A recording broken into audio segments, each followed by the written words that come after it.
Hey there, Russ here. Welcome back to the shop. Hope you brought your coffee. Um, Today I want to talk about a new idea that I have, and so I made the first prototype of it, and it's a bench power supply that will be able to run from a Ryobi battery. Eventually, what it's going to do is pretty close to if you buy a power supply now, it has the banana plugs at the bottom. It has two adjustable or sometimes four adjustable knobs on it, and you have your volt and your amp meter and your watt meter on it. It's very simple, but they're nice to have around for things you want to do. So I thought, why not have something like that that you can run off your Ryobi battery? And then so that kind of got me started down this road.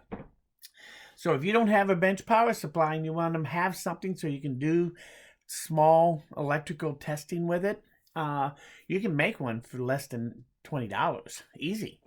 So, and that's it right here. And it runs off of, you guessed it, Ryobi battery. So I made first let me show you what it is and then show you how it works. And then we're going to have to go over a little bit of information about the power supply. In this case, the Ryobi battery, because as you might guess, they come in lots of different sizes. So how does this affect what's going on here? So we'll get into all that at the end of this video, toward the end of the video. So if you just want to know, curious how to make something like this, quick and easy, very convenient, because I can take this now and throw it on any Ryobi battery and just push it on, and I have my power right here, and I have my power source right here. So right now I'm bringing in 18.9 volts. That's what this battery has stored in it right now. It's not fully charged. I can put it on any of these batteries and you can check the voltage real quick so you can see what you have to work with. So this means that the top voltage I can pull out of this, since this is a buck converter, you can only go down on your voltage. So at 18.9, I could probably go between 18 volts and 1 volt is what the capacity would be. Now this has a capacity of 12 amps on it. 8 amps without a fan, but you would want to put a fan across it if you're going to go above 8 amps. That should be more than enough based on these batteries. Now, we're going to have to talk about these batteries at the end, about that amp rating and how that affects what you have going on here. So, but very simply, I now have power right here, and I've already preset that. So my in voltage is set to 12.5 volts. And whichever one I put this on, whatever battery, and whatever the state of it is, as long as it's above 12 volts or 13 volts, I'll get 12.5 volts on the output. With this buck converter, you can control both the voltage and the current. So, and they're just two small potentiometers with those little screws on them. So they're not the best ones in the world.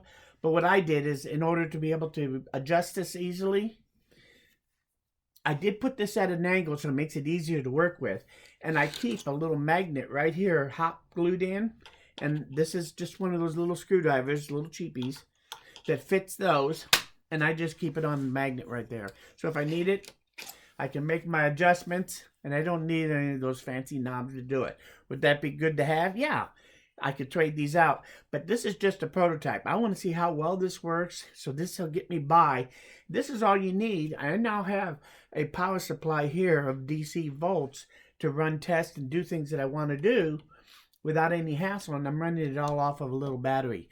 I didn't have to buy anything extra other than this buck connector and a couple of connectors that we used. So we'll get into the build of this in a moment. So to adjust this, it's at 12.5 volts. So if I take banana leads, so I can take my banana leads and hook them up here. I have them hooked up to my light right here. Positive, negative. This is my negative, this is my positive, and it's on. So the lights came on. So if I turn it off, the light goes out. But it's running at 12 volts and it's pulling 1.1 amps. Now, I can tell you right now, this thing should run on about 5 volts. It's what it's designed to at its low end. So I can take this very easily, and we'll just turn this down on the voltage, and it's dropping off. There's 6.5 volts and 6. And there's 5.5. So that's close enough. So now it's running at 5.5 volts, and it's only pulling 310 milliamps. So it can be a very efficient light. And now I know what kind of power to expect, and I can control it. I can turn up the volts on this and have it crank out more power. Or if I want to keep the amps down lower, I can also control the amps, the voltage and the constant current, excuse me, on this from those two potentiometers. Normally, and then when I'm done with it, I can just take it apart. If I want to see how many amps, if I want to drive the amps instead, then I just put these two together. And now I see my amp courage, and I can sit here now, my constant current. I can now do this adjustment on that and turn that up to 3. I've had this up to 8 amps and had it hooked up trying to run some things. And 8 amps did not seem to make it run hot. So we'll just have to try it and see how it really goes. I don't know what these batteries will actually do and won't do. I do know that I can get up to 12.5 amps out of this. So all the rest of that just remains to be seen. And when it's not in use, I can very easily just take it off. Take my screwdriver. Well, first let's take it. I'm going to turn this back up to 12.5 volts. That's where I like to have it default to. And then I can, if I need to adjust it, I'll just grab my little screwdriver here and I can adjust either one. So, come on. There we go. So now it's set to 12.5 volts. And it's set to 2.5 amps.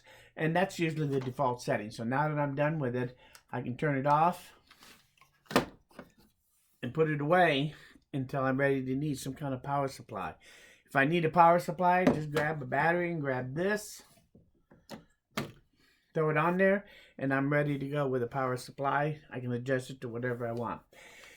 Now, as far as making this thing, it really works well as a power supply for a quick, easy DC voltage. And this setup, using one Ryobi battery with this buck converter, you can go from 0 to less than just 1 volt less than whatever is the capacity of your battery at the time you're using it.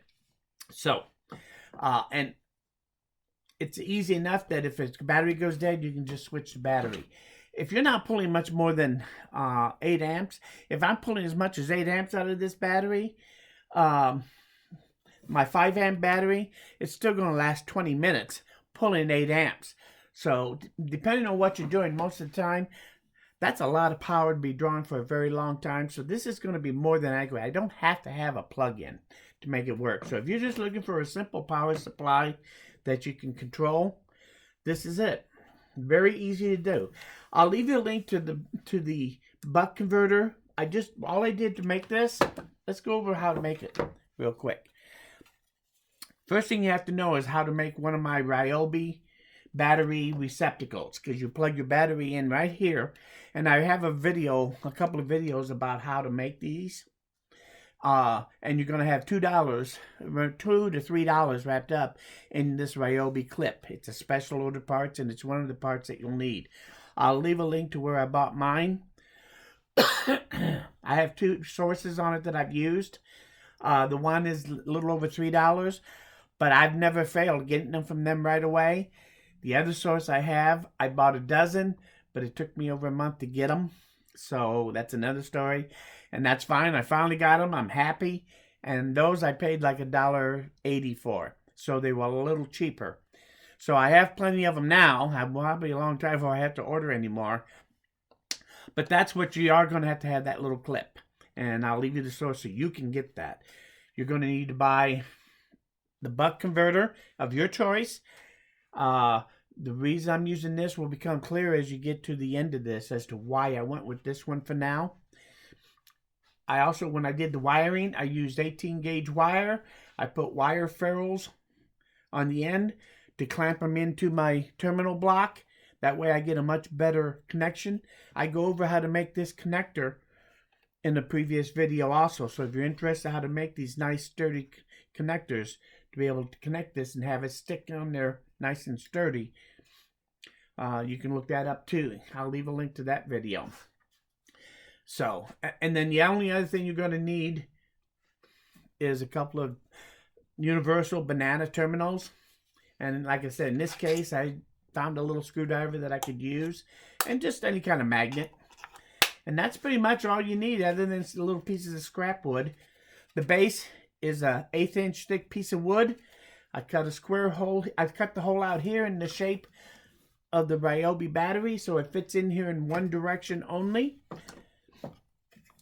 I have the clip coming up there, which clips onto it with the right dimension here. This is 3/16 inch plywood here. So, like I said, the details of how to make it, I just hot glued this all together. Very simply, this is the input. So the wires go from here to here. One set of wires, a positive, negative. And this positive, negative goes straight to these. I did not put any fuse on this or anything at this point. I know what I'm working with. I'm not going to short something out on my own. If I do, I deserve it. But at this point, when I make the final version, what I wanted to do is right now, this can only go up to whatever the battery capacity is. I want to get a buck boost converter, which they make, but I have to know, and I want it to go up to 60 volts if I can. There's some out there that get to be a little pricey, so I'm still looking around on how I want to do this, but I want to be able to use that one, and I want to be able to control both the voltage and the current on 2 separate knobs. So, and then I'll be able to take one Ryobi battery, and as long as I can have at least 10 amps out of my buck boost converter also, I'll be able to pull 10 amps up to 60 volts, which is what I want to achieve. And it'll all run off of a single Ryobi battery when I'm done. So stay tuned for version 2 on this. Let's talk about these batteries for just a second real quick, because that's one of the reasons why I chose this particular one for what I'm doing right now. And if you don't need any more than 20 volts, this is all you'll have to do. And I have less than $20 wrapped up here. But if you're going to do something like this, I don't know what kind of amperage you can really pull out of this thing. This thing, like I said, will go up to 12 amps. This thing, I don't know what the maximum discharge rate is of these batteries. Is it the same on all batteries of this type? Are they slightly different? Is there a big difference between it based on how many amp hours the battery does?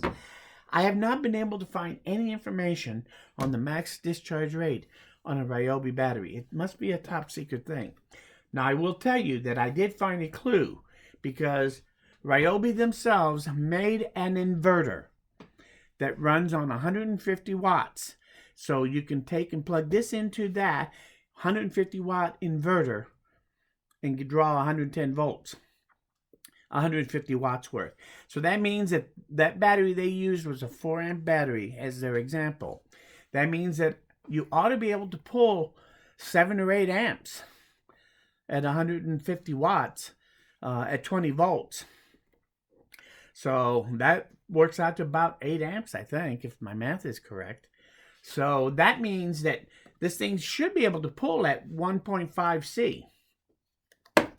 But do they all pull that same 7.5 amps? Which means this would be less amperage. Or does this go up substantially because it's a larger capacity to begin with?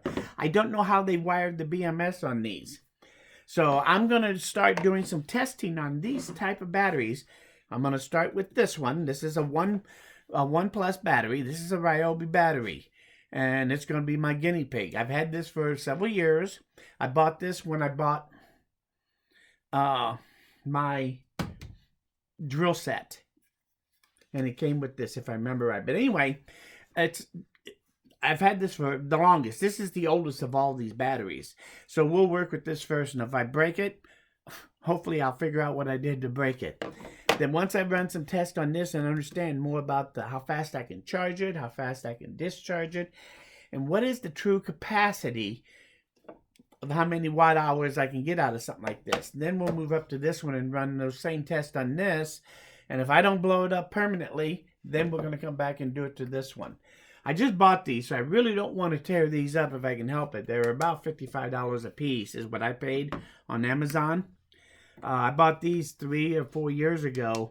These are the 5 amp hour, and I paid about $32, $35 a piece for these when I bought them.